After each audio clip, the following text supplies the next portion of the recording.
أعوذ بالله من الشيطان الرجيم. بسم الله الرحمن الرحيم. وإذ قلتم يا موسى لن نؤمن لك حتى نرى الله جهرة فأخذتكم الصاعقة وأنتم تنظرون ثم بعثناكم من بعد موتكم لعلكم تشكرون. الحمد لله والصلاة والسلام على رسول الله من والاه أما بعد. بنی اسرائیل پر اللہ کی طرف سے جو انعامات کی بارش کی گئی تھی ان کا تذکرہ چل رہا تھا. اس ضمن میں اللہ تعالیٰ نے بعض ان کمزوریوں کی طرف بھی اشارہ کیا ہے جس کی طرف سے وہ اللہ کی ناراضگی کے مستحق ہو گئے اور اللہ کی طرف سے ان پر عذاب بھی آیا تھا. چنانچہ ایک واقعے کی طرف اشارہ کیا گیا ہے. جب حضرت موسیٰ علیہ السلام اللہ کی کتاب توریت لے کر اپنی قوم میں آئے تو بعض واقعات سے پتہ چلتا ہے کہ ان کی قوم نے قبول کرنے سے انکار کر دیا اور کہنے لگے کہ ہم کیسے باور کریں کہ اللہ نے یہ کتاب بھیجی ہے. جب تک ہم اپنی کانوں سے سنیں گے نہیں اللہ کے کلام کو ہم اس کو قبول نہیں کر سکتے. بنی اسرائیل بڑی سرکش قوم تھی. چھوٹے چھوٹے بچوں کی جس طرح سے ضد ہٹ درمی اور فرمائشیں ہوتی ہیں اسی طرح سے بھی ان کی بھی فرمائشیں ہوتی تھی. چھوٹی چھوٹی باتوں پر ضد اور ہٹ درمیاں ہوتی تھی. ایسی باتوں کا مطالبہ کیا جاتا تھا جو ایک عقل مند شخص نہیں کر سکتا. بیوقوفوں کی سی حرکتیں، بچکانہ حرکتیں، اس کا ان سے ظہور ہوتا تھا. تو یہ فرمائش بھی اسی بچکانہ حرکتوں کی ایک دلیل ہے کہ جب تک ہم خود اپنی کانوں سے سنیں نہیں تو ہم کیسے باور کر سکتے ہیں کہ اللہ کی کتاب ہے. تو اللہ کی طرف سے کہا گیا کہ 70 آدمیوں کو لے کر کوہ طور پر جہاں موسیٰ علیہ السلام پر توریت نازل ہوئی تھی وہاں ان سب کو لے کر آیا جائے. جیسا کہ سورۃ الاعراف کی آیت سے بھی معلوم ہوتا ہے وَاخْتَارَ مُوسَىٰ قَوْمَهُ 70 رَجُلًا لِمِيقَاتِنَا. موسیٰ نے اپنی قوم کے 70 آدمیوں کو ہمارے وقت مقررہ پر اپنے ساتھ لے آئے. تو موسیٰ علیہ السلام کے ساتھ 70 لوگ گئے. تو وہاں پر جب وہ لوگ گئے تو حضرت موسیٰ سے اللہ تعالیٰ نے کلام کیا. جو بات اللہ نے حضرت موسیٰ سے کی وہ بات انہوں نے سنی. بنی اسرائیل کے جو 70 لوگ تھے جن کو لے کر حضرت موسیٰ وہاں گئے تھے ان لوگوں نے وہ آواز سنی. لیکن جب بات ختم ہو گئی حضرت موسیٰ علیہ السلام نے ان سے کہا کہ دیکھ لیجیے آپ نے جو مطالبہ کیا تھا وہ اللہ نے پورا کر دیا. تب ان ظالموں نے کہا کہ ہم کیسے باور کریں کہ جو آپ سے گفتگو کر رہے تھے وہ اللہ ہی تھے. ہم نہیں مانتے. ہم جب تک اپنی آنکھوں سے کھلم کھلا اللہ کو دیکھ نہ لیں تب تک ہم ماننے والے نہیں.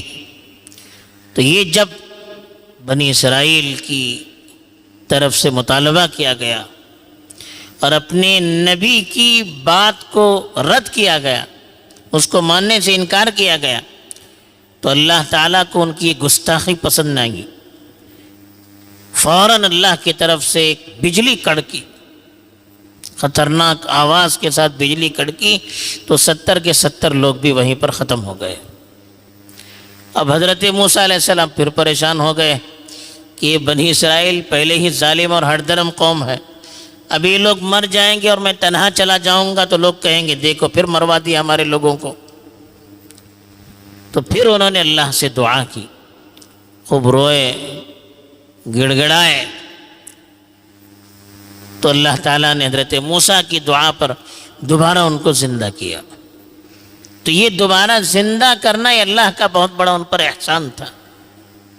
دنیا ہی میں اللہ تعالیٰ نے اپنی قدرت دکھا دی کہ مرنے کے بعد دوبارہ زندہ کرنے پر اللہ تعالیٰ کس طرح سے قادر ہے۔ تو اس واقعے کو یاد دلا کر اللہ کے رسول صلی اللہ علیہ وسلم کے زمانے کے جو بنی اسرائیل تھے ان کو اللہ تعالیٰ دعوت دے رہے ہیں اور ان سے شکر کا مطالبہ کر رہے ہیں کہ جب تمہارے پرکھوں پر اتنا بڑا اللہ کی طرف سے احسان ہوا ہے تو اس کا تقاضا یہ ہے کہ تم تو کم از کم اللہ کے نبی کی باتوں کو مت جھٹلاؤ۔ یہ تمہارے لیے مناسب نہیں ہے کہ تم اللہ کے نبی کی باتوں کو جھٹلانے لگو۔ تو چنانچہ اللہ کا ارشاد ہے وَإِذْ، اس وقت کو یاد کرو، قُلْتُمْ، تم نے کہا، یا موسیٰ، اے موسیٰ، لن، ہرگز نہیں، نؤمنو، ہم یقین کریں گے، لک، تم پر، لن نؤمن لک، ہم اس وقت تک تمہاری باتوں کو نہیں مان سکتے۔ نؤمن کے معنی ایمان لانا، تصدیق کرنا، قبول کرنا۔ تو حضرت موسیٰ علیہ السلام نے جب اللہ کی آواز سنانے کے لیے اللہ سے مطالبہ کیا اور اللہ کی آواز انہوں نے سن بھی لیا، تب بھی کہنے لگے کہ لن نؤمن لک، ہم تمہاری باتوں پر یقین نہیں کر سکتے، حتی نر اللہ جہرۃ، حتی، جب تک، نرا، ہم دیکھ لیں، اللہ کو، جہرتاً، کھلم کھلا، جہرتاً کہتے ہیں کھلم کھلا، جب تک اللہ کو ہم کھلم کھلا اپنی آنکھوں سے دیکھ نہ لیں ہم آپ کی باتوں کے قبول کرنے والے نہیں ہیں۔ جب یہ بات اللہ تعالیٰ نے سنی تو اللہ کی غیرت جوش میں آ گئی کہ اس طرح سے نبی کی باتوں کے ساتھ مذاق کیا جا رہا ہے، کھلواڑ کیا جا رہا ہے۔ اتنا بڑا اللہ نے انعام کیا کہ اللہ کی آواز سنائی، پھر اس کو بھی قبول کرنے کے لیے تیار نہیں ہے، تو اس سے بڑھ کر نافرمانی اور کیا ہو سکتی ہے، ہٹ درمی کیا ہو سکتی ہے۔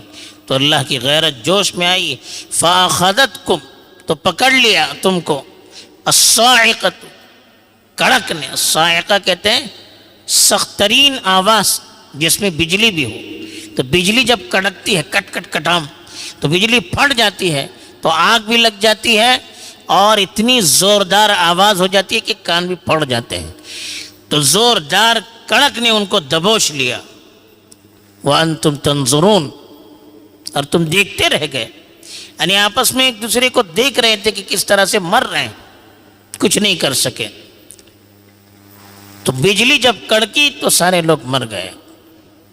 پھر حضرت موسیٰ علیہ السلام نے دعا کی، فَلَمَّا أَخَذَتْهُمُ الرَّجْفَةُ قَالَ رَبِّ لَوْ شِئْتَ أَهْلَكْتَهُمْ مِنْ قَبْلُ وَإِيَّايَ أَتُهْلِكُنَا بِمَا فَعَلَ السُّفَهَاءُ مِنَّا إِنْ هِيَ إِلَّا فِتْنَتُكَ تضل بها من تشاء وتهدي من تشاء انت ولينا فاغفر لنا وارحمنا وانت خير الغافرين۔ پوری دعا اللہ نے نقل کی ہے سورۃ الاعراف میں کہ حضرت موسیٰ علیہ السلام نے دعا کی اللہ سے کہ اللہ اگر تم چاہتے تو پہلے ہی ہم کو اور ان کو سب کو ختم کر سکتے تھے، یہ تیری آزمائش ہے، جس کو چاہے تو ہدایت دے سکتا ہے، جس کو چاہے تو گمراہ کر سکتا ہے، تو یہ ہمارا کارساز ہے، ذمہ دار ہے، ہماری بخشش کر دے، تو ہی بہترین بخشش کرنے والا ہے۔ تو حضرت موسیٰ علیہ السلام نے جب دعا کی تو ثم، پھر، بعثناکم، دوبارہ ہم نے تمہیں زندہ کیا، من بعد موتکم، تمہاری موت کے بعد۔ یہ علماء نے لکھا ہے کہ حقیقت میں موت تھی وہ، بعث کہتے ہیں دوبارہ زندہ ہونے کو، اور موت کہتے ہیں حقیقی موت کو۔ تو علماء نے لکھا ہے کہ یہ لفظ اللہ نے اسی لیے استعمال کیا ہے کہیں کوئی یہ شبہ نہ کرے، یہ تعویل نہ کرے کہ نہیں وہ بے ہوش ہو گئے تھے یا سو گئے تھے، نہیں، اللہ نے باقاعدہ ان کو مروا دیا، ان کا گناہ اتنا بڑا تھا، لیکن چونکہ یہ سزا تھی ان کے لیے، حقیقی موت کا، ہمیشہ کی موت کا فیصلہ نہیں تھا، تو پھر حضرت موسیٰ کی دعا پر اللہ تعالیٰ نے دوبارہ زندہ کیا اور اپنی قدرت دکھا دی کہ اللہ تعالیٰ مرنے کے بعد دوبارہ زندہ کرنے پر کس طرح سے قادر ہے. جسے آج ان کو زندہ کیا کل دوسروں کو زندہ کر سکتا ہے. اللہ کا قانون یہ ہے کہ دنیا میں موت آتی ہے تو مرنے کے بعد پھر قیامت ہی میں انسان زندہ ہوتا ہے. لیکن کبھی کبھی اللہ تعالیٰ اپنی قدرت دکھانے کے لیے دنیا میں بھی زندہ کر کے دکھاتا ہے. ایسے کئی واقعات قرآن مجید میں موجود ہیں. سورہ بقرہ میں حضرت عزیر علیہ السلام کا قصہ ہے. اس میں بھی ہے کہ 100 سال کے بعد اللہ تعالیٰ نے زندہ کیا.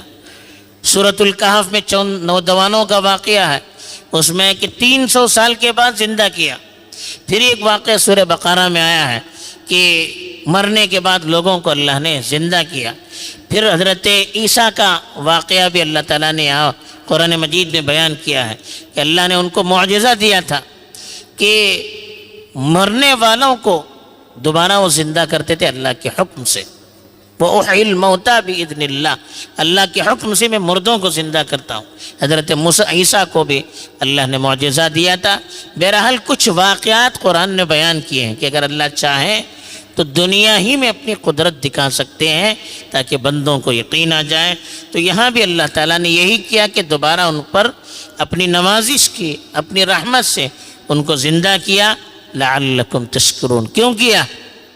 اللہ کے رسول کے زمانے میں جو یہودی تھے ان کو خطاب کر کے اللہ کہہ رہے ہیں شاید کہ تم شکر ادا کرو. شکر یہی ہے کہ جب تمہارے سامنے تمہارے پرکھوں کے واقعات بیان کیے جائیں، ان پر اللہ کے جو احسانات ہیں ان کو بیان کیا جائے، تو تم اللہ تعالیٰ کا شکر اس طرح سے ادا کرو کہ اللہ کی بات کو ماننے لگو، اللہ کے احکام پر عمل کرنے لگو، اور جو آخری نبی تمہارے پاس اللہ کی کتاب لے کر آئے ہیں ان پر ایمان لے آؤ اور ان کی شریعت کے تابع ہو جاؤ. یہی حقیقت میں اللہ کا شکر ہے. بہرحال اس طرح کے واقعات بیان کر کے اللہ تعالیٰ ہمیں بھی یہ بتلانا چاہتے ہیں کہ اللہ تعالیٰ کی قدرت بہت بڑی ہے. ایک تو یہ ہے کہ گستاخی بے ادبی پر اللہ کا عذاب آتا ہے. دوسرے اللہ تعالیٰ اپنے نبیوں پر بڑے مہربان ہیں. ان کی دعاؤں سے اللہ تعالیٰ بڑے بڑے واقعات دنیا میں رونما کر سکتے ہیں. اسی طرح سے جو اللہ کے نبی کے وارثین ہوتے ہیں، اللہ کے نبی کے متبعین، ان کی باتوں پر عمل کرنے والے ہوتے ہیں، ان کی بھی دعاؤں سے اللہ تعالیٰ بڑے بڑے واقعات دنیا میں رونما کر سکتے ہیں. تیسری چیز یہ ہے کہ اللہ تعالیٰ جس طرح سے مرنے کے بعد دوبارہ زندہ کرنے پر قادر ہیں، دنیا میں بھی وہ چاہیں تو اس کا نمونہ دکھا سکتے ہیں. اگر ایسے واقعات دنیا میں ہوں تو ہم انکار نہیں کر سکتے، اس لیے کہ یہ اللہ کی قدرت ہے. چوتھی بات یہ کہ اللہ جب احسان کرتے ہیں تو اللہ یہ چاہتے ہیں کہ اس کی باتوں کو مان کر اس کا شکر ادا کیا جائے. اللہ تعالیٰ میں توفیق دے. آمین. وآخر دعوانا